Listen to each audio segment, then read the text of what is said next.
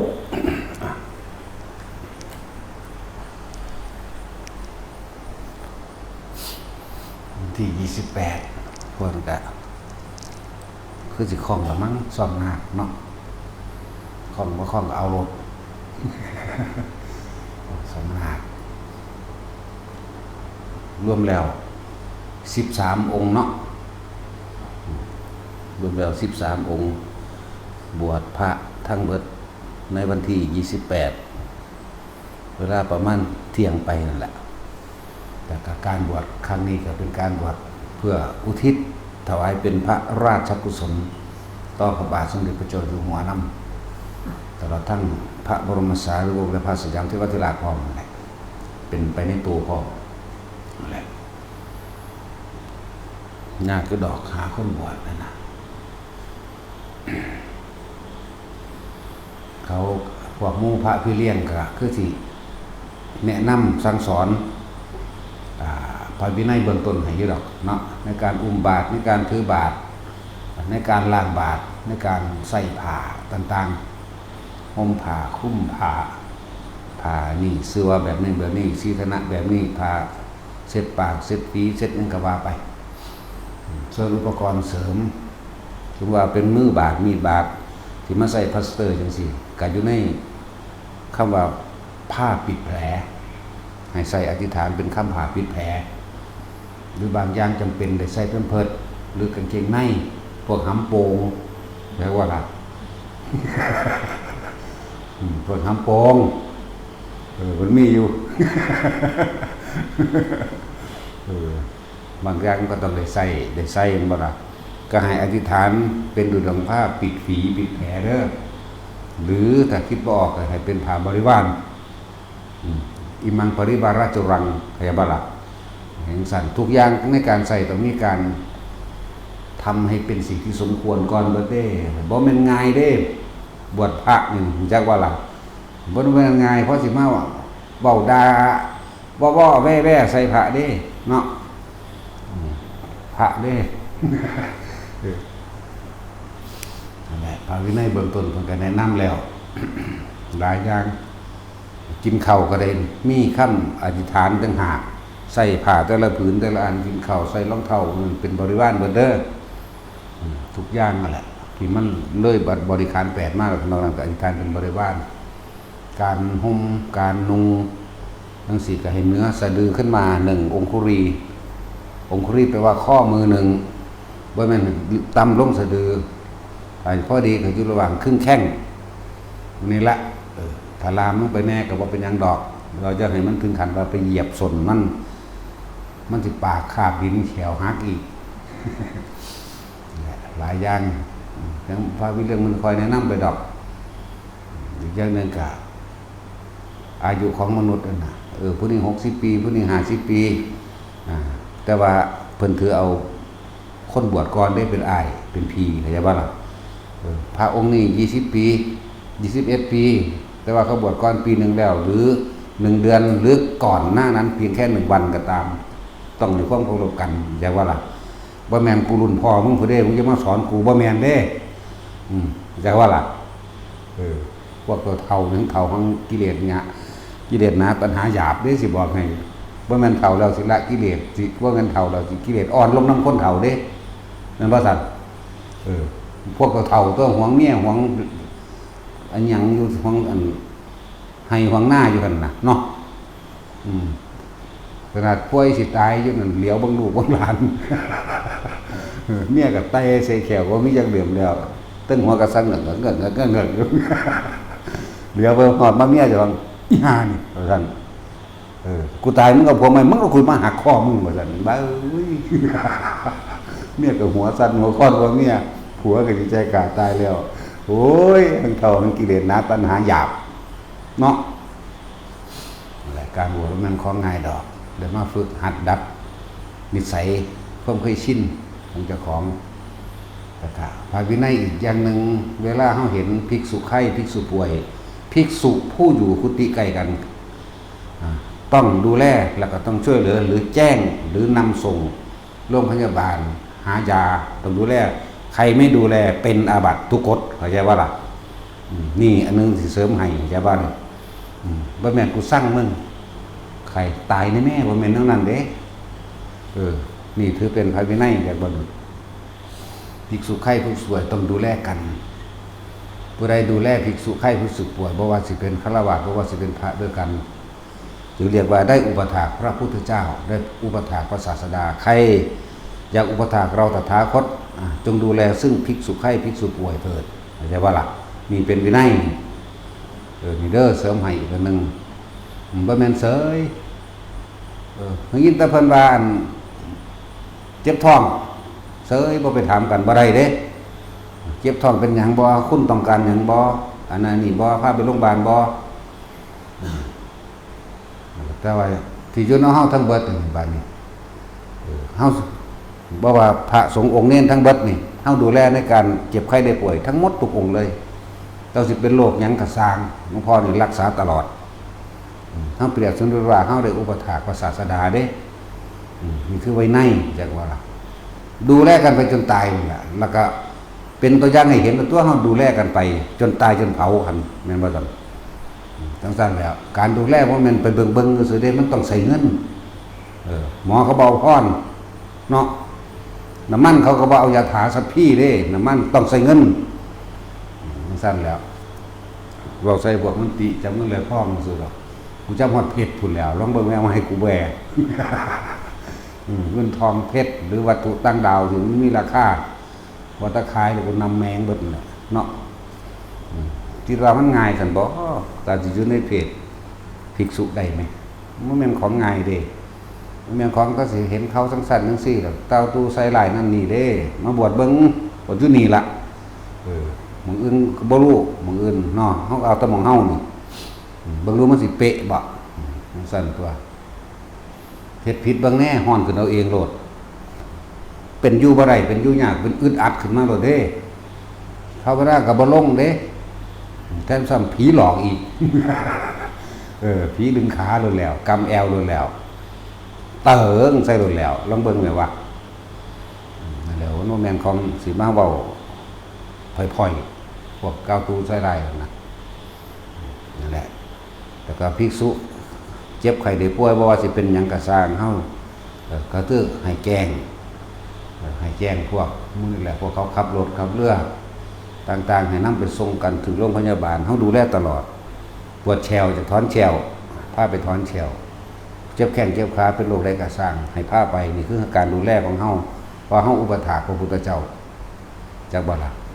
คนที่นำธรรมของพระพุทธเจ้าสืบธรรมพระพุทธเจ้าออกมาแสดงคือไผพระสงฆ์บ่แม่นบ่นั่นแหละถ้าอยากอุปถากเราตถาคตก็ต้องให้ดูแลเพิ่งภิกษุไข้ภิกษุป่วยเถิดนี่คือดูแลพระพุทธเจ้าพระพุทธเจ้าด้วยร่างกายนั้นตายตัวลงแล้วเขาเผาถิ่นแล้วเห็นบ่ล่ะแต่ว่าพระพุทธเจ้าแท้คือคำสอนคือธรรมนี่ธรรมและวินัยนั้นแลจะเป็นศาสดาแทนเราตถาคตนี่เลิ่นว่าเฮาดูแลอุปถากพระพุทธเจ้าแต่ว่าล่ะภิกษุอยู่ในนี่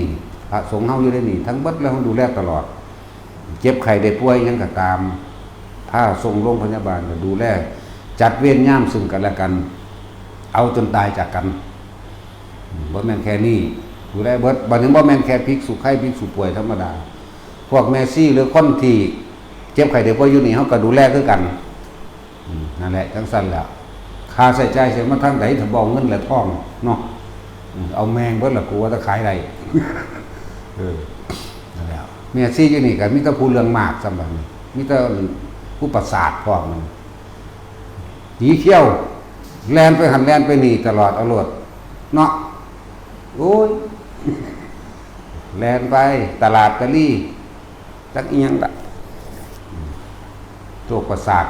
รักษายากอยู่โรคประสาทพวกนี้นั่นแหละเจ็บไข้ได้ป่วยเฮารักษาแล่นหาหมอตามคลินิกให้แล่นหาตามโรงพยาบาลต่างๆให้เสือกมาเป็นเอาแต่ใจเจ้าของอีกได้บางคนเอาเสาะพร้อมเนาะอยู่เพื่อนเจ้าของนะคืออดเอาครับแท้โอ้ยก็วิ่งพาไปบาดมาหาเฮาเราเป็นผู้พิเศษเนาะอดเอาแน่เด้พวกขี้เขี้ยวนี่อย่าว่าล่ะเท่าที่ตายแล้วแล่นไปล่ะดูแลทั้งเบิด บ่ว่าไผก็ตามที่แม้กระทั่งคนที่มาเรียกว่าใส่แรงงานในวัดเฮานี่หมู่ไผก็สร้างแม้กระทั่งเรื่องแขวจากใส่แขวปลอมแขวเทียมก็ใส่ให้เรียกว่าล่ะมันมึงแนวหยำเขา ก็ใส่ให้แล้วหมอเขามาแต่ละสุดละ10,000กว่า20,000พุ่นเด้เขามาเฮ็ดแขวปลอมให้พระก็เลยนั่นแนวจังซี่เฮาก็ยังดูแลแหมสิว่าหยังกับเจ็บท้องปวดหัวสิว่าหยังกับเป็นมะเร็งสิว่าหยังกับเป็นโรคต่างๆเอาทั้งเบิดแม่ชีมื้อนี้เจ็บไข้ได้ป่วยเฮาก็ดูแลกันเด้กับพวกฝ่ายหญิงพวกเขาพวกเด็กน้อยนั่นอีกระปอกกระแปกพวกนั้นพวกก็รอแค่แรงพวกเขามีกำลังอยู่เขาก็นำส่งโรงพยาบาลนำดูแลรักษาดูแลกันเด้บัดนี้ผู้ใดที่ทำคุณประโยชน์มากนี่ทั้งคักแล้วคือพอนายตอนนี้ก็ป่วยอยู่โรงพยาบาลนี่แม่นบ่ล่ะเฮาก็ดูแลนี่บินค่าหมอมาสุดแรกเท่าใดจักบ่ล่ะ48,000 บาทมันซ้ำ50,000ดอกบ่ได้ค่าน้ำมันบ่ได้ว่าเอาซ้ำนั่นจักบ่ล่ะเนี่ยก็ดูแลกันจังซี่ได้ล่ะว่าเฮาบ่เบิ่งบ่เอ้ยผู้ใดว่าหมาสิแมงบ่ได้เป็นกูดีเนาะ ว่าเฮาบ่เบิ่งบ่ค่าใช้จ่ายน้ำมันแต่ละมื้อมันเท่าใดมันบ่หลุดมื้อละ10,000เด้อราคาน้ำมันกับข้าวก็มื้อละ10,000มันหลุดคือบ่ค่าอุปกรณ์วัสดุก่อสร้างหยังต่างๆสูงแล้วถึงมื้อละแสนเอาแต่ละมื้อนี่นั่นแล้วหลายอย่างก็ดอกบัดนี้พระบ่มีอันสบู่บ่มียาสีฟันบ่มียาสูบเอาเบิดโอ้ยสิเอาส่ำใดอีกเด้เนาะแต่อยู่นี่บ่ได้ก็ไปตายซะผูกคอตายโลดทุกเงินสูบบ่ดีปานนี้ดอกไผก็เลยแม่นบ่ล่ะเอาแม่ทุกเงินสูกินข้าวครับแนวเดียวนั่นแหละแต่ว่าอยู่นำเฮาแม่มันจะกูสิกินหยัง มันหลายเว้าแม่งเป็นตาสั่งก่อนบอกเท่าใดถึงมาหลาย ด่าเท่าใดถึงมาคือเก่าหามึงนี่ดูแลเบิด ห้องน้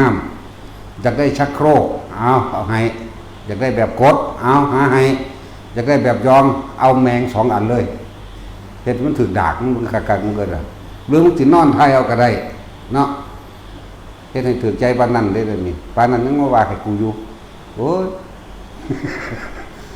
จะเอาปานใดอีกภิกษุสิเฮาญาติมาเยี่ยมมายามกันจังซั่นซี่เฮาก็ถามสารทุกข์สุขดิบมีความจำเป็นหยังบางที่ญาติป่วยเป็นอัมพฤกษ์อัมพาตป่วยติดเตียงเฮาซอยได้เฮาซอยเด้ซอยเด้เอาเป็นแต่ละตัวมันสิเอาเข้าไปนำเอานี่เอานั้นไปนำเบิ่งไปจนตายหรอกอันญาติหมู่ภิกษุก็ดีจังซี่แล้วเฮาเบิ่งขนาดนั้นเด้ไผสิเฮ็ดนำเจ้าปานนั้นนั่นแหละถ้าว่าเบิ่งแน่อีหยังก็ดี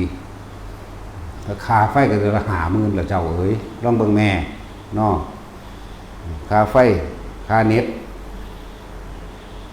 สารพัดทุกค่าแหละ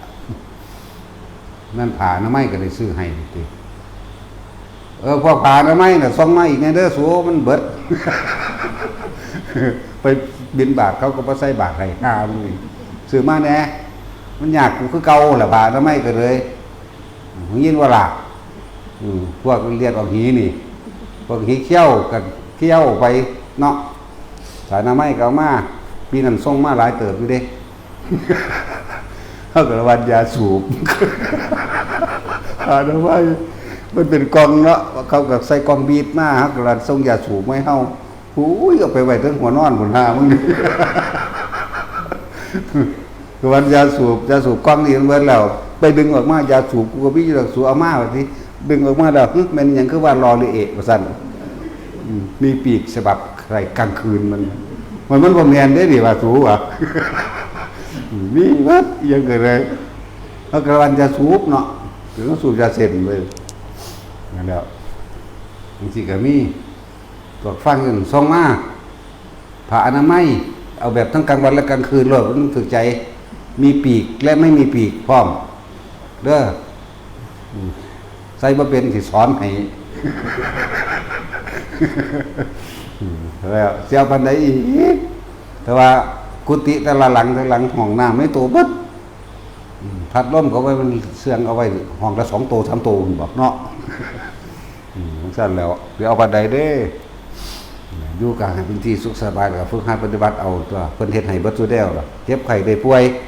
ดูแลเบิดทุกคนบ่ได้เนี่ยตัวอย่างที่เฮาบ่ค่อยเว้าเรื่องเจ็บไข้ได้ป่วยใส่เงินบ่ใส่ตั้งแต่เฮ็ดแขวปลอมนี่เฮาก็ยังพอแห้งแล้วเดี๋ยวมันเบิดพอแสนแล้วบ่อยู่นี่มันบ่ได้น้อยเด้ล่ะแต่แขวปลอมให้พระแต่ละองค์คนบ่มีแขวกินเขาเพิ่นเฒ่าบ่เฒ่าก็บ่มีคือกันถึงซั่นแล้วแต่แขวเริ่มตั้งแต่แขวปลอมเก็บไข้ปวดหัวโรคเก่าโรคบ่เก่าโรค10โรค11ยังก็สร้างรักษากันด้วยพ่อสำนีเด้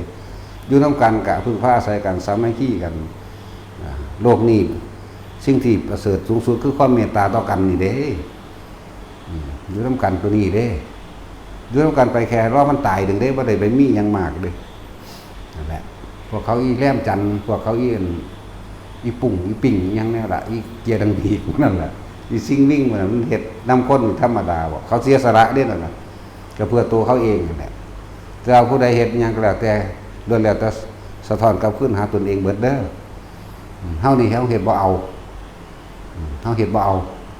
เฮ็ดบ่ได้หวังว่าไผสิมาย่อเฮ็ดบ่ได้หวังว่าไผสิมาเคารพนับถือศรัทธาบ่เกี่ยวกันเฮาเฮ็ดนี่เฮ็ดเพื่อหยังเพื่อละนั่นแหละ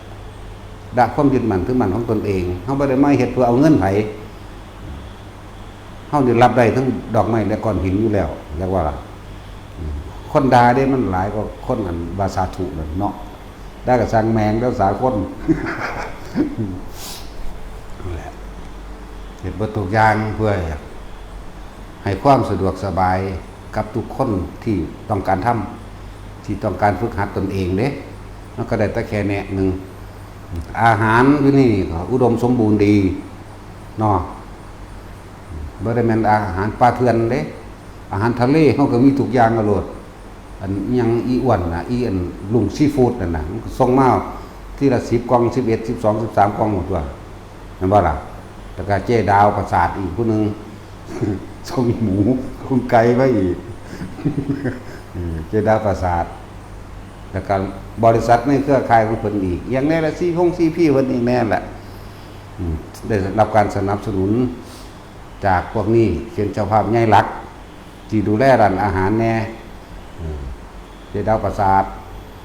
1แล้วก็อ้วนลุงซีฟู้ดจำหน่ายอาหารทะเลทุกชนิดแต่ว่าดักแด่มันเป็นอาหารทะเลอยู่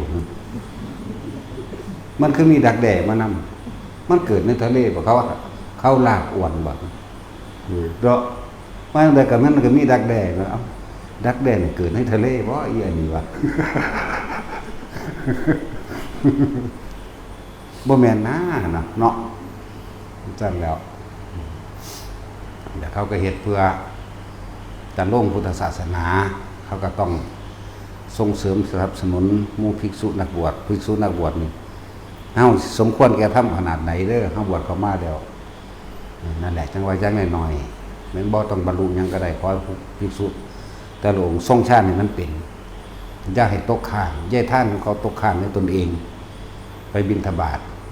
ชาติต้อง2และ3ต้องเฮ็ดให้มันเป็นนะต้องบังคับตนเองให้ได้หมายถึงทรงอยู่ในอารมณ์ชาติที่2และ3ให้มันได้ตลอดคนใส่บาตรปุ๊บเขาสิอธิษฐานหรือเขาสิอุทิศบุญส่งถึงไผก็มันไปเลยอย่ามันข้างน้ำเฮาปึ๊ดไปโลดจนถึงแล้วบ่ถึงนั่นเป็นอีกอันนึงเป็นอีกเรื่องนึงของกรรมของผู้ที่เสียรับต่างหากอีกอย่างนึงแต่ว่าเฮาจะให้ข้างน้ำเฮาเด้เห็นปุ๊บว่ามันจากได้อันนี้ไว้บ่แม่นเด้อข้างน้ำเจ้าของแต่ส่วนของเขาบ่ข้างดอกเจ้าของมันข้างจิตใจไว้อยากได้นั่นแหละทุกคนนี่บ่เข้ามาในนี่ก็ว่ามันสมบูรณ์แบบทุกอย่างแล้วเพราะว่าที่เป็นที่อยู่อาศัยสมบูรณ์แล้วล่ะบ่ได้คือเฮาตะกี้เด้เฮาเพราะว่าเฮาลำบากมาก่อนเฮาไปอยู่หม้องใดก็สร้างบ่มีไฟบ่มีตะเกียงสวมกับพูน500 เมตรพุ่นอยู่ไกลๆพุ่นต้องซั่นแล้วลำบากเพราะว่าเห็นความลำบากของตนเองแล้วบ่อยากให้หมู่ลำบากเลยพยายามที่จะหาวิธีเฮ็ดให้เขาสบายสะดวกในการฝึกหัดเป็นวัตตนเองในกุฏินั้นห้องนอนและห้องน้ำอยู่นำกันเบิ่งสบายบ่บัดพัดลมก็มีไฟฟ้าทุกอย่างมีครบให้ ส้วมจะเอาแบบไหนจะเอาแบบชักโครกจะเอาแบบโถจะเอาแบบนั่งยองๆมีให้ครบถ้าเรื่องมากหลายเฮ็ดแมง3 อันได้สูอันผู้เดียวนั่นเบิ่งบ่รู้มันสิซ้ำใดเนาะถ้ามึงฝึกหัดพอสมควรกันทำมึงเป็นหนี้กูเองดอกวะเนี่ยแล้วฟังดีๆเด้อบ่สมควรแกทำนั่นน่ะบ่สมควรแกสิ่งของอย่างต่างๆก็ว่าไปมันเป็นหนี้เฮาหรอกอาหารก็สมบูรณ์เบิดทุกอย่างยารักษาโรคก็คือในการไปรักษาพยาบาลเนี่ยเขาบ่แม่นรักษาแค่ว่าน้ำมูนี่เด้โรงพยาบาลเอกชนยังไงที่มันยาดีที่สุดหม้องใดดีไปเบิดเด้บ่ว่าสิเป็นหมอหารนี่พญานายนี่อยู่นำหมอหารนี่ยังยโสธรหมอหารนี่นี่ยางวดแรกมาแล้วนี่ค่ารักษาพยาบาล 48,900 บาทนี่ก็ซ้ำหาตัวงวดที่2บ่รู้สิเท่าใดอีกแต่เฮาบ่ตกใจเพราะว่าคนผู้นี้เป็นคนสร้างคุณประโยชน์สมควรแก่การรักษาบ่พอล้านดอกรักษาโรคเนาะ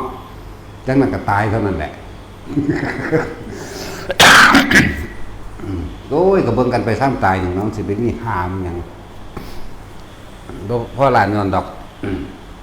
ฮอดพุ่นเขาก็บ่รักษาเท่านั้นแหละเอาก็ประเมินให้อยู่บ่เศร้าดอกเอานี่ไปตายบ้านซะเขาบอกดอกเนาะนั่นแล้วแต่เฮายังอยากตายอยู่ซุมื้อเอาโลดเฮายังบ่ได้อยากอยู่เลยบ่ได้อยากเฒ่ายังเป็นเลยเนาะตาสินเอาซ้ำ60อยู่ตายแมงบ่มันอยากตายบ่นี่ใกล้แล้วเด้อล่ะนี่เนาะอีกบ่กี่ปีอีก4 ปีนึงเด้เนาะโอ้ยว่าสิว่าตายแมงมื้อแรกนั่นดีบ่ได้อยากอยู่โดนบ่ได้อยากอยู่เด้อบ่ได้คือพวกเจ้าสาธุเด้อผู้ขาอายุยืนเด้อว่าซั่นโอ้ยมึงจัก200 ปีนะแม่เขาเจาะเข้าไปน้ำคอเจาะในหูดังในท้องตีงก็บ่ได้ตาก็พอตาเซเลออยู่นี่เนาะเฮ้ยสังบ่จักทุกข์จักยากแหละที่อยู่นี่อาหารก็สมบูรณ์เบิดทุกอย่างกินให้ตายก็ตายยารักษาโรคตลอดทั้งทุกอย่างฮอดยาสูบบ่ได้ว่ายาเพิ่มโรคยาสูบเลยยารักษาโรคยาพาราแก้ไขปวดหัวมีแล้วก็ยาเพิ่มโรคก็มีคือยาสูบทุกอย่างนั่นแหละในความบ่อยากให้เจ็บปวดนะแม้กระทั่งฟันปลอมก็ใส่ให้เห็นบ่ล่ะเอามันเป็นเสริมคักๆเด้ปานนั้นดอกมันสิว่าหยังกับความเจ็บไข้ได้ป่วยปวดหัวปวดแขวโรคเกาต์โรคมะเร็งสุดท้ายทุกอย่างเลยแหละนี่เครื่องนุ่งห่มเหลือเพื่อเอาบันไดอีกแล้วก็เครื่องอำนวยความสะดวกสบายในการเดินทางไปมารถมีคนขับให้ไปส่งถึงที่ก็บ่แม่นไกลเกินไปมันบ่ล่ะซ้ำจังหวัดใกล้เคียงนี่เอานี่ฮอดโคราชหลายอย่างสูงมันก็ไกลแล้วเด้ซ้ำนั่นก็เลยเนาะมันเลยขอนแก่นบ่แม่เฮาไปส่งให้หม่องหันหม่องนี้เอาเสียดปานใดสิเอาปานใดผู้มาอยู่นั่นเด้สิเห็นคุณค่าบ่ที่เพิ่นเฮ็ดให้มันบ่ล่ะขนาดลูกบ่มีเงินเรียนเฮายังส่งเรียนอีกเบิ่งธรรมดาบ่ทงต่างๆอนุบาลพุ่นตัวนั่นแล้วถ้าผู้ใดตกทุกข์ได้ยากนั่นนี่มาเฮาก็เบิ่งให้ปานนั้นนั่นแหละให้มันสมควรกับเฮ็ดนั่นแน่ส่งลูกให้เรียนแน่ลูกกำพกำผ้าก็ปอกกระแปกจังได๋เก็บมาเดี๋ยวตนมันบ่ล่ะซั่นแล้วสิไปมีหยังมากมายชีวิตนี้อันใดมันทำความดีได้ทำไปโลดแหมเฮ็ดไปโลดแหมสิมาเรียกร้องอีหยังนั่นแหละเด็กกำพร้าอยู่ในเฮานี่ก็บักหลายเด้อนี่เห็นบ่ซั่นผู้สีกับกำพร้าคือกันพ่อแม่ตายเบิดแล้ว เป็นแต่กำพร้าอยู่ดอกรุ่นนี้ล่ะเนาะมาว่าล่ะผู้สีได้ล่ะบ่มาเนาะขี้ข้านอีกแล้วจังได๋ก็ถูกด่าหลายอย่างที่ดูแลจัดการให้บ่ให้ยากบ่ให้ลำบากนะครับพระสิไปส่งของนั่นนี่ติดต่อญาติพัสดุอย่าย่างไปเด้ให้บอกเขาบ่ให้ย่างไปมันไกลให้บอกพวกขับรถกันนะพวกบักโกะก็ได้บักโกะบักสมชายตัดสินมื้อนี่แหละแต่จรไผอีกล่ะบักเบนมื้อนี่ บักเบนทั้งเสียสละเพิ่มเข้าไปอีกเด้ฟ้าเฮาทรงน่ะให้ไปเป็นเรียกว่าเดินเอกสารในการสร้างวัดแต่ละหม่องแต่ละอันละวัดใดที่แม้กระทั่งถูกทำลายกาวตูใส่ลายจากป่าใหม่หรือจากไผก็สร้างโคตรแม่มึงส่งเข้าไปเลยตำรวจตำขี่มันก็สร้างแม่มึงส่งเข้าไปต่อต้านปกปักรักษาพุทธศาสนาทั่วประเทศนี่พร้อมเด้บ่แม่นเฮามาเฮ็ดด้วยแค่นี้เด้อยู่หลายๆหม่องได้เฮาไปเดินเอกสารหลายหม่องได้เฮาเข้าไปต่อสู้หาทนายหานั่นหานี่ฮู้จักสำบ่รู้แล้ววัดลมโพธิธรรมมื้อนี้หรือวัดใช่วัดมื้อนี้ต่อมาก็มาวัดพระเจ้าตากจังหวัดตากนี่อีกนี่รับงานบ่ได้เงินได้รับงานอย่าลืมเด้เสียเงินเจ้าของเองเด้สิบอกให้แต่เฮ็ดจังได๋เฮาสิรักษาพุทธศาสนาเฮาไว้ได้นี่บ่นำไปอินก็หาก็แล้วเมื่อวานนี่เลยล่ะแน่หลายหม่องอยู่เด้แต่ว่าหม่องอื่นอีกมันบ่ฮู้จักมันบ่มีชื่อเสียงเนาะขนาดนั้นเด้เฮาโดดเฮาชีวิตเฮาแลกเอาเลยเด้เข้าใจว่าล่ะแล้วภาษาหยังพวกเฮามาสิ่งดีสิ่งเด่นกันที่นี่บ่โอ้ยพวกหนอนเนาะบัดเบนมันไปล่ะแล้วก็อิชิโมเกะอีกอิชิโมเกะยุ่ยเบนตาคูนคนขับรถบักขยะอันนั้นคือสั่นแล้วนั่นแหละเขาส่งไปสุ่มหม่องเห็นบ่เขาเสียสละความลำบากกับร่างกายของเขาเองหลายอย่างก็ได้อดหลับอดนอนต้องเดินทางไกลอันตรายนำถนนหนทางก็มีเบิดเด้ตายข้างอยู่2คืนข้างอยู่3คืนกว่าสิสู้กันสู้กับศาลสู้กับหมาหมู่นั่นแหละหมากับตำรวจแหละจังซั่นแล้วไปเบิดเนี่ยได้ใช้ชนะแต่ความจริงแล้วเฮาบ่ได้ไปถือเอาความแพ้และความชนะเฮาแค่ว่าเฮ็ดให้มันอยู่นำกันได้บ่คนไทยคือกันมันเป็นโคตรแม่ยังสิกระดอดภาษาอำนาจลูกปืนยิงเขาอยู่เด้เนาะอำนาจนั่นน่ะมึงเป็นตำรวจมึงแม่มึงยิงใส่หัวมึงแม่งบ่สอดคือกันโดดเนาะอำนาจหาโคตรพ่อโคตรแม่โดยป่าไม้พวกนั้นเหยียบปากโลดเห็นอยู่ใส่กระสร้างเด้อป่าไม้ในอำนาจนี่เห็นอยู่ตลาดไล่ตีโลดกูรับผิดชอบเองไผกระสร้างนำแมงเลยบ่ทันไปตีแมงอยู่เฮือนพุ่นมันจะสั่งหลายก็เลยอย่าให้มาเหยียบมันมาใกล้แล้วถ้าว่าเราศูนย์ขึ้นเลยเด้เห็นน้ำตลาดตะลี่น้ำถนนหนทางตีเลยน้ำแมงโดดมันเฮ็ดยังมาบ่ฮู้จักแท้มันบ่แม่นคนบ่วะเนาะอามาสิว่าใส่อำนาจโอ้ยลูกเขาแตกหมาโคตรพ่อโคตรแม่งน้ำหมาเบิดนี่แหละเนาะแล้วบ่ได้ให้อภัยกับกูนี่กูฆ่าแม่งเลยมาแล้วมึงอยากตายบ่ฮู้จักก็ได้ประโยชน์ได้บ่ประโยชน์มึงบ่ยินบ่พระเจ้าแผ่นดินเป็นผู้เจ้าของประเทศแท้ๆเนาะชาวบ้านเขาอยู่มาก่อนกฎหมายมาเขียนทีหลังบ่แม่นชาวบ้านได้ไปลุกกฎหมายมาลุกชาวบ้านให้ออกจากพื้นที่อันใดมันสิมันอยู่นำกันได้ก็สมควรที่จะเลือกเพื่อแผ่ให้มันอยู่นำกันได้ร่วมกันพวกเฮาเนี่ยเกิดมาอยู่ในประเทศเดียวกันแท้ๆสิมาอ้างแต่ว่ามีอำนาจมีกฎหมายกฎหมายก็เตะปากได้คือกันเด้เจ็บปากแขวหักได้คือกันคนถือนั่นน่ะมาอวดมาอ้างมาคมมาคูหาสู้มือนี่นักถือกฎหมายนั่นเห็นประชาชนเด้อเป็นเหยื่อเขาเด้อุ้ยข้าราชการก็ว่ามันสิเป็นเจ้าชีวิตคนมันบ่แม่นจังได๋ได้สูแล้วคนรับใช้แผ่นดินเป็นตัวแทนพระเจ้าแผ่นดินเชื้อเจ้าเกิดเป็นเจ้าต้องรับใช้คนเด้จักบ่ล่ะรับใช้ประชาชนเด้ที่นี่เพิ่นมอบหน้าที่ให้แล้วพวกสันติราษฎร์ก็รักษาความสงบเรียบร้อยภายในตัวพวกทหารธรรมชาติเป็นหลวงของชาติด้วยนักกฎหมายก็ค่อยเอาไว้ตะไกลเกลียตัวบ่แม่นว่ามาหาหลอกลวงเขาแม่นบ่ล่ะกรมการที่ดินก็ทำความเข้าใจระหว่างประชาชนกับประชาชนเป็นผู้ประสานสมานมิตรเพื่อเกิดความเข้าใจสีกากีมันสีดินเด้จักบอกหรือมึงสิเป็นกากีเนาะเดี๋ยวต้องสั่งสอนมันแน่พวกหมานี่เฮาบ่ได้ย่านเพิ่นสิบอกให้บ่กล้าแลกกับกูหรอกมึงมีลูกมีเมียมีเงินเดือนเนาะกูบ่มีหยังเสียเลยเอาเถอะแม่เนี่ยเฮาก็ประกาศออกจังซี่สิย่านอย่างบางนึงวัดพระเจ้าตากต้องเอาขึ้นมาให้ได้ นแหละอิชิโมเกะมึงเตรียมตัวรถ มันรู้จักอยู่ดอกพวกเขาสิบ่จักดอกโอ้ยศมันใหญ่เด้ ศาสตราจารย์ด็อกเตอร์พันตรีมันดีแต่ว่าบอกซื้อดอกสั่งมันขี้ลายห่างชิโมเกะนี่ก็หัวอยู่หั่นแหละนั่นแหละเบิ่งพวกเขาเสียสละพวกเฮาฮู้อยู่บ่เบื้องหลังเบื้องลึกซ่อนเร้นเพื่อปกป้องพวกเฮานั่นน่ะพวกเฮาอยู่สบายสิมาพิษกันป่องๆแป้งๆโอ้ยพวกบ่จักจะสิเทียบวางใดเนาะตัดสินเทียบบ่มีสมองคือตัดสินมีอยู่แต่สมองตัดสินมันคือก้อนหินมีแบบบัดนี้บางคน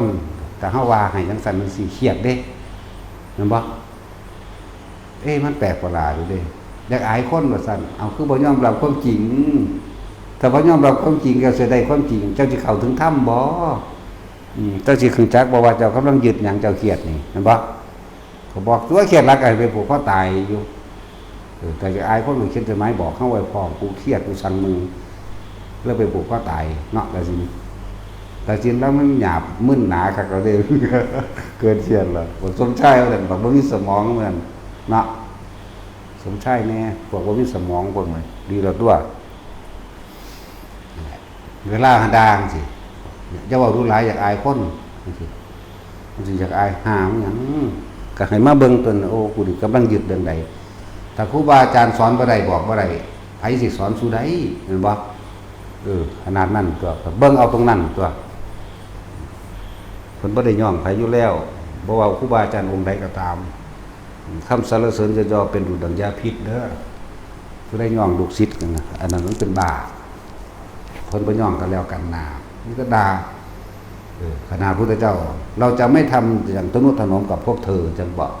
เราจะขนาบแล้วขนาบอีกเพราะกิเลสเพราะว่าอกุศลกรรมเวลามันให้ผลเจ็บแสบปวดร้อนยิ่งกว่านั้นเห็นปะนั่นแหละขนาบแล้วขนาบอีกได้แล้วได้อีกพระว่าพระพุทธเจ้าว่ามวนเอาโมฆะบุรุษไปว่ายังเอาโอ้ยบักเลวก็สัตว์คือใจว่าหลังสัตว์นรกจังซี่แล้วเฮามาแปลมันสละสวยแก้ตัวแทนเพิ่นซื่อๆที่จริงเพิ่นบอกว่ามีหยังมั้ยก็แบบบ่ได้มีว่าอคติหรือว่าสิทำลายไผเด้โมฆะบุรุษนี่แปลว่าจังได๋หนาวพวกบ่แม่นคนจะสิแม่นหยังสั่นเทียบไปหลายๆอย่างตัวจะเทียบสัตว์ชนิดเดียวไอ้เหี้ยจะเทียบชนิดเดียวมันจำกัดโพดแต่ว่าไอ้สัตว์นี่เลือกเอาสิเป็นประเภทใดห้วยเป็นสร้างก็ได้ไอสัตว์นั่นบ่เป็นงูก็ได้ได้หลายอย่างชนิดอยู่เด้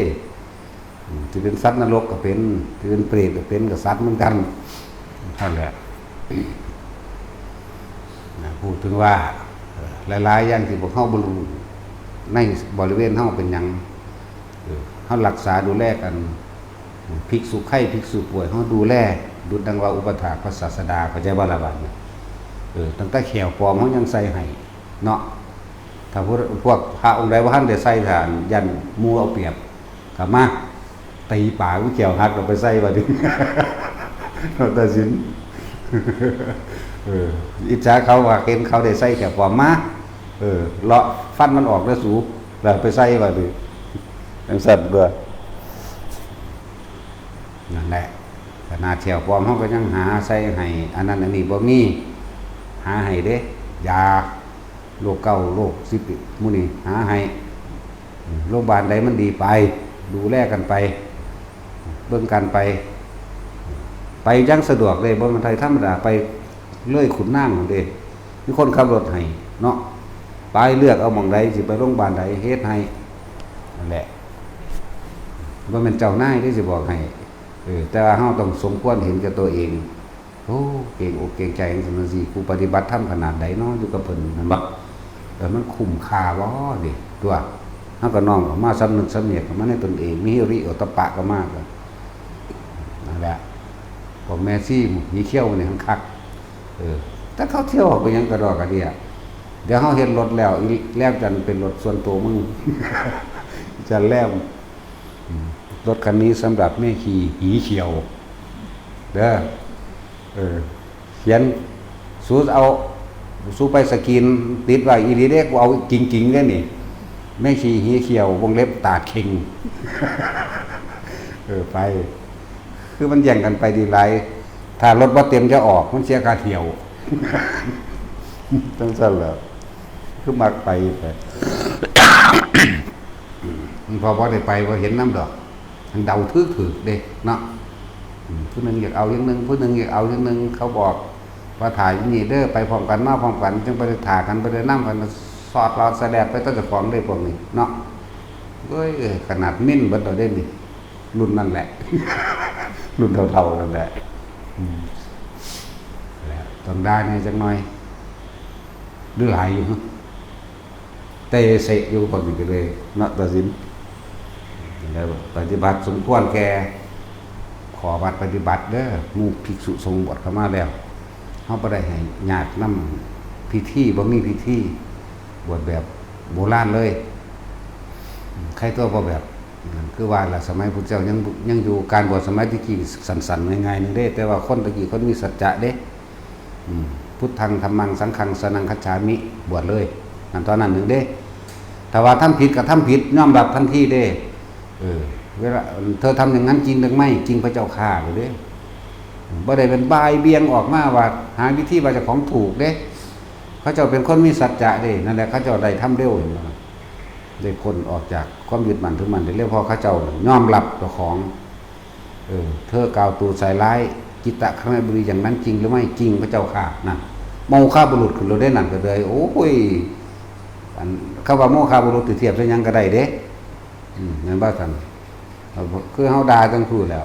มันเป็นแมงยังโลดได้เฮาสั่นแล้ว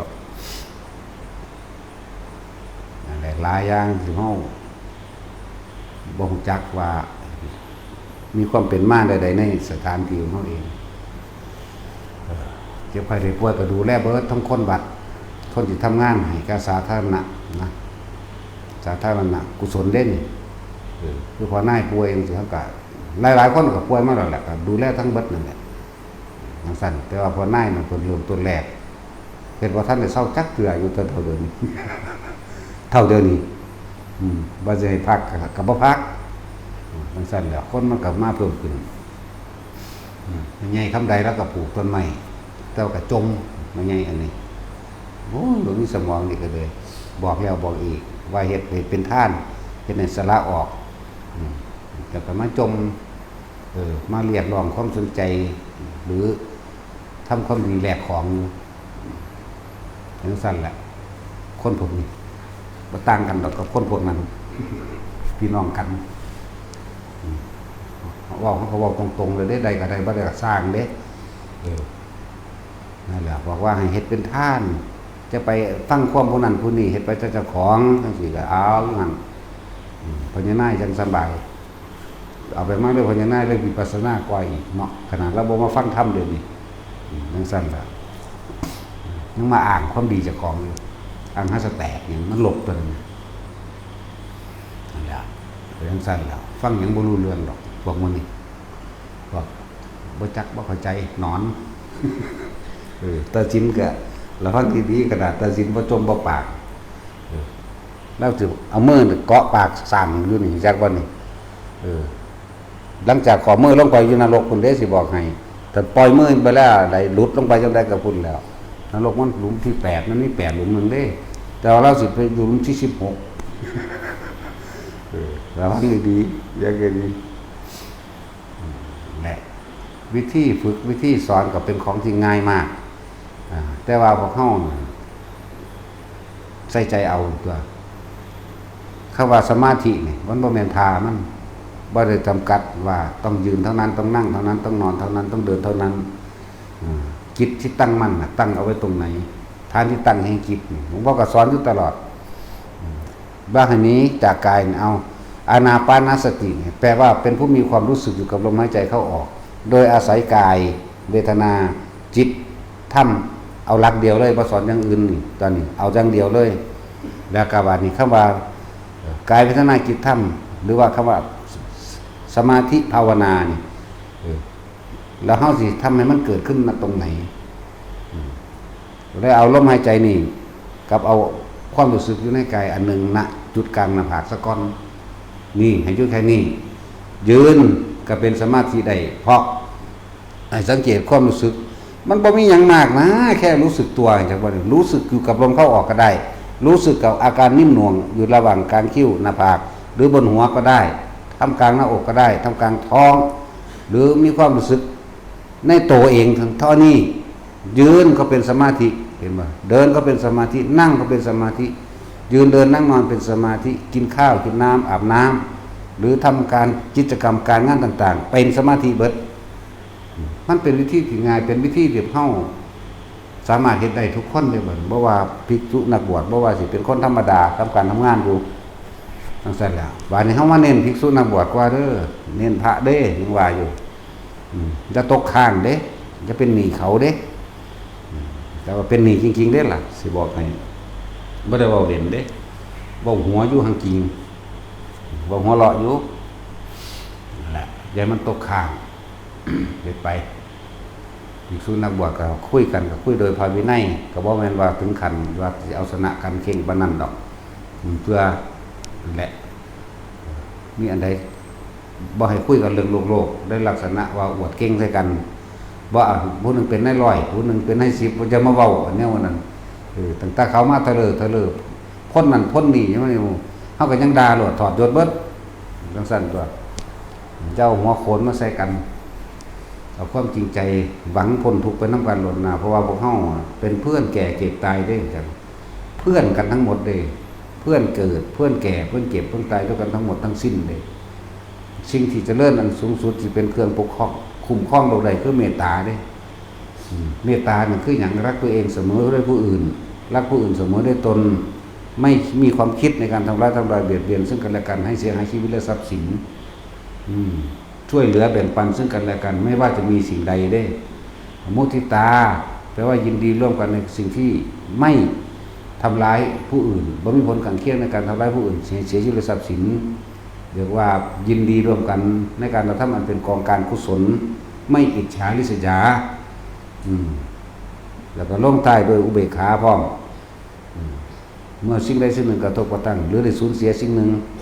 ให้บ้างคิดเป็นกลางมันเป็นนั่นสินะในโลกเจริญสูงสุดคือพบวิหารสีเมตตากรุณามุทิตาและอุเบกขาเป็นเครื่องปกครองโลกเป็นเครื่องปกครองชีวิตของเขาเองเป็นเครื่องอยู่ร่วมกันเป็นวิธีที่อยู่ร่วมกันนำพวกเขาใส่โลกเดียวกันยุนย่อมาใส่ประเทศเดียวกันยุนย่อลงมานั่นแหละ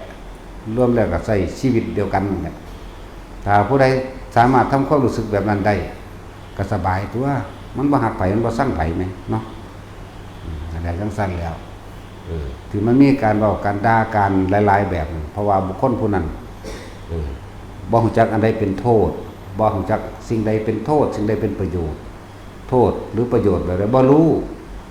ก็เลยต้องมีธรรมดาเป็นดาแล้วก็การต่างๆเฮาบ่ได้ถือเอาความแพ้หรือความชนะเด้บ่มีคำว่าแพ้แล้วก็บ่มีคำว่าชนะอยู่กลางๆมีจักว่ากลางๆเวลาเว้าให้ด่าให้ว่าสิเครียดก็เครียดไปโลดก็ตายไปโลดเนาะนั่นมึงบ่ผูกมึงก็ตายเอาเองอยู่แล้วแม่เนาะจังซั่นก็นั่นแหละให้ระลึกนึกถึงความตายเบิ่งนำแน่หลายอันหลายอย่างที่พวกเขากำลังโมโหใส่กันหรือน้อยใจหรือโมโหหรือบ่ได้ดังใจหรือนักปฏิบัติทั้งหลายไปหวาดกลัวคั่นคร้ามต่อความบังเวงต่อความคิดจากของเองต่อนิมิตต่างๆที่ไปหูไปเห็นต่อพูดผีปีศาจต่อหนังก็แล้วแต่เถิดครับระลึกนึกถึงความตายตรงที่ว่าความตายนี่มันบ่แม่นสิ่งที่หนีพ้นใดที่ไปลี้อยู่ไสจะไปลบซ่อนอยู่ไสจะเป็นหนีอยู่ไสเฮ็ดจังไดมันสิไปพ้นก็ยอมรับกับมันคนที่ยอมรับกับความตายแบบลงใจจริงๆเวอะเลยเด้ความรู้สึกจากออกจากดอกว่าเขานี่เวอะว่างไปเลยเด้นั่นแหละมันสิเป็นเวอะเป็นว่างไปเลยบ่มีหยังให้เฮาย่านอีกมันผ่านความกลัวแล้วกลัวตายก็ผ่านแล้วกลัวเจ็บก็ผ่านกลัวเจ็บก็คือกลัวตายเลยจังว่าล่ะนั่นแล้วเวลามันเป็นแบบนั้นเวอะออกเลยในความรู้สึกภายในนี่บ่มีหยังเลยในความสิย่านตายอีกบ่มีแน่ ลองระลึกนึกเบิ่งคักๆกูสิรีไปอยู่ไสกูย่านผีนี่กูย่านสร้างกูย่านเสือนี่หมายถึงผู้ไปฝึกหัดปฏิบัติในป่าอยู่นี่มันไม่แนวย่านหรอกย่านแต่บ่ได้กินย่านแต่บ่ทันขนมเนาะย่านแต่บ่ทันมาม่ามันบ่ตัดสินย่านแต่บ่ทันขนมย่านทันมาม่าเรื่องสั่นก็พวกนักปฏิบัติทั้งหลายมันเข้าป่าเข้าดงเข้าไปแล้วต้องเอาความตายเข้าว่าเด้ถือหน้าเอาจนว่ามันลงคักๆพุ่นเด้ลงจนเย็นลงจนว่าบ่มีความคิดในการย่านตายอีกแล้วพุ่นเด้บ่มีว่าสิหนีอีกนั่นแหละมันก็เป็นจังซั่นมาก่อนบ่แห้งกันแหละโอ้ยย่านผีเข้าคักๆนี่แต่บ่แม่นคนย่านผีแต่ว่าบาดสุดท้ายแล้วมันย่านตายมันบ่แม่นย่านผีผีหัวเราะธรรมดาว่ะโดดถีบ2 ขาบ่แม่นย่านผีแต่ว่าย่านตายความลึกของมันนั่นแหละโดดถีบ2 ขาอีหลีนี่แหละมันปรากฏตัวบักใหญ่สุมอีหลีเด้ธรรมดาเด้นั่นแหละตะกี้ไปน้ำมูลำคาญหญ้าต่างๆนั้นดวงถ้ำดวงโสดาดวงสกิทาคาดวงถ้ำขึ้นกกไม้โอ้ยตกเหวนี่บัดไปผู้เดียวบัดโอ้เป็นกังวลน้ำมูปริโภทคือกังวลกับมูพวกค่อยยันต่างๆว่าถ้าเขาเป็นตายมากนั่นนี่มากเขาถึงหาว่าเขาขาอีกหนีเอาเองตัวแต่ตะหีแมงสิเป็นตะบุรีละบาดไปละบาดไปอยู่ผู้เดียวน่ะได้ความว่างเว้งก็เวลามันว่างเว้งบ่ธรรมดาเด้ผู้ใดเข้าไปถึงจุดนั้นเราวิโวกเวกแล้วว่างเว้งเงียบแบบแม้แต่เสียงกิริก็บ่มีเสียงก็บ่มีเด้ว่างเว้งเวิ้งว่างบ่แม่นนั่งรับตาเด้บ่มือตาเอาเด้นี่อยู่ในความมืดนี่เลยแต่ธรรมดาวิวขึ้นมาอยู่ดีๆสิ่งนั้นสิ่งนี้โผล่เข้ามาน่ะมาเห็นแล้วเฮาตกใจได้คือกันเด้นั่นล่ะฝึกตนเองเฮาไปฝึกมาแล้วรู้จักแล้วล่ะจังมาบอกหมู่ใดเด้หลายๆอย่างถึงขั้นว่าทางนี่สร้างไปกินน้ำแน่กูไปนั่งอยู่หั่นเลยถึงกันนั้นล่ะเบิ่งก็เด้อถ้าว่ามันลงใจถึงความตายมันลงมาแห้งแล้ววาบพอแห้งแล้วเบิดความรู้สึกในคำว่าย่านตายแล้วมันยังเอาทดสอบตัวของอีกเบิ่งมันสิย่านเท่านั้นจริงบักนี่ทางสร้างลงไปกินน้ำแน่หูฮอดหูยินเสียงมันหุ่นฮักไม้โปเปโปเปมากห้องแฮนมากธรรมดาหยอกกันลึบลับเอานั่งหนีเลยบ่ได้ปักกดเด้นั่งตั้งนั่งลงซื่อๆนี่แหละขนาดนั้นแหละมาฮอดกึ่งตาใส่เฮาเลยตัวนั้น13 ตัวบ่นับเบิ่งไม่หันนั่นแหละกึ่งใส่เฮายืนกึกหูสั้นดิ่งๆหางสั้นขึ้นปึ้งมาเลยแหมสั่นแล้วเฮาก็นั่งเฉยแล้วบ่มีความคิดเกิดขึ้นใดเลยนั่นแหละมันบ่ย่านละบัดแต่มันมีสร้างใหญ่อีกตัวนึงกวมมาไว้อยู่ใหญ่คักเพิ่นก็เลยแต่มันมาตั้งแต่มาทางหลังเฮานั่นแหละเมื่อเฮาเอาตายเขาแรกเมื่อเฮาเอาตายเขาว่าถ้ำจำรักษาผู้พืชถ้ำสิ่งที่เหนือสิ่งนั้นออกไปคือบุญจริตที่เฮาสาระตัวเองได้หรือมันอาจจะเป็นคนที่ยังมีพ่อประโยชน์พอมีประโยชน์กับคนอยู่มั้งสิ่งนั้นได้รักษาชีวิตเฮาไว้ก็บ่รู้ล่ะนั่นแหละบักใหญ่สร้างตัวนั้นขนาดเฮานั่งมันธรรมดาแล้วหนังทองมันต้องตกมาซื้อไรเฮาแต่หรือบ่ติดกันเลยหัวเฮากับหนังทองสร้างบ่ติดใหญ่คักบ่ได้เหลียวเบิ่งแต่ว่าเห็นแปลกประหลาดอยู่เด้แต่ท่านแลจังว่าผู้ใดมอบกายถวายชีวิตตัวเองเป็นเครื่องบูชาธรรมแลกกันกับธรรมแล้ว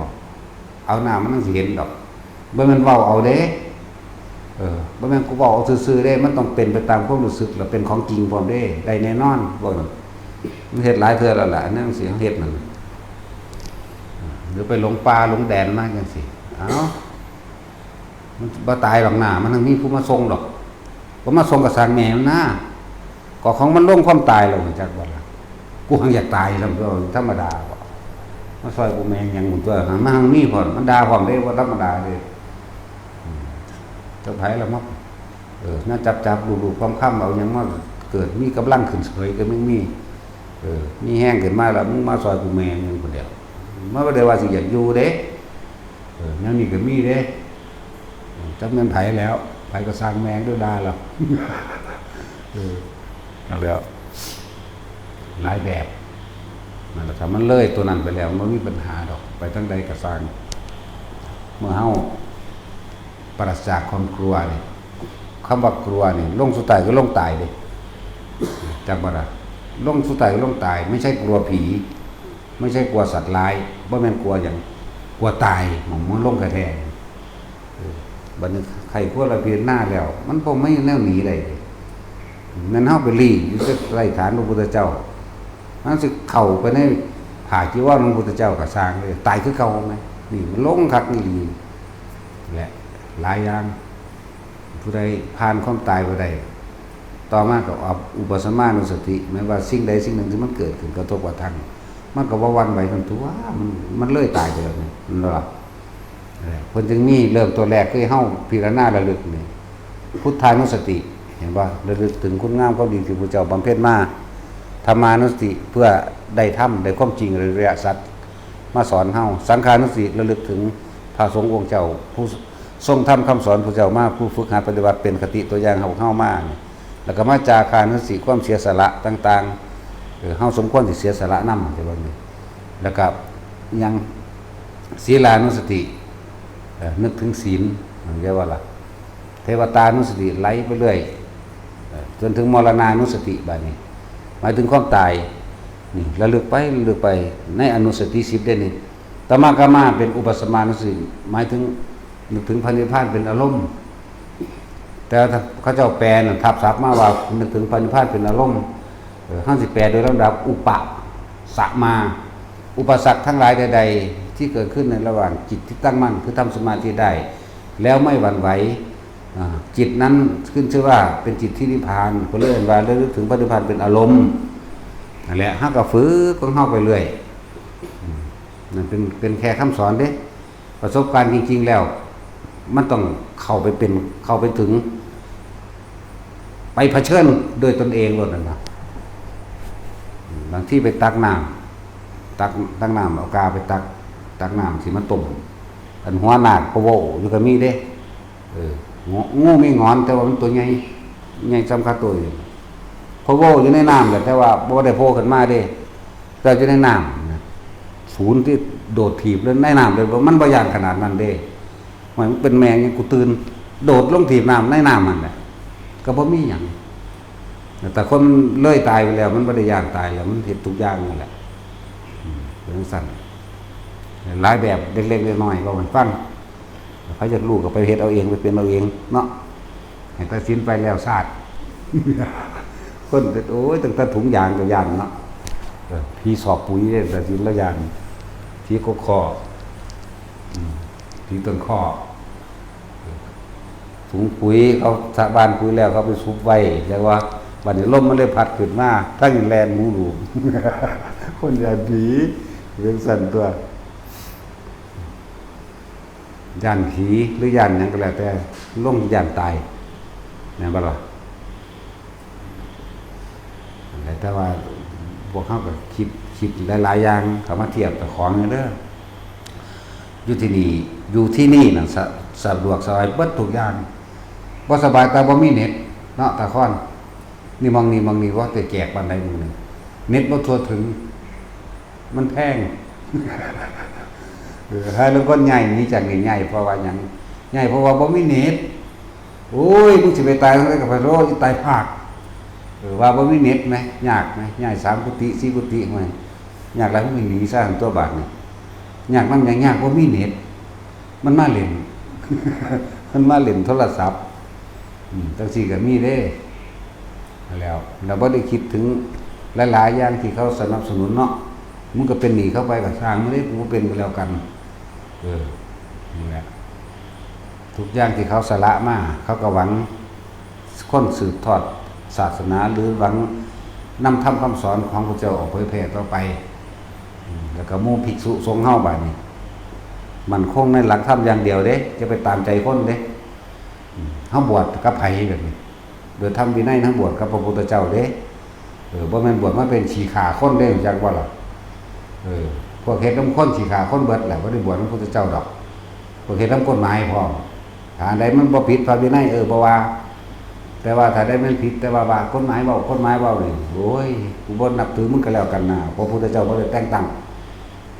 ถ้าคนทำตามพระธรรมวินัยที่พระพุทธเจ้าบัญญัติไว้แล้ว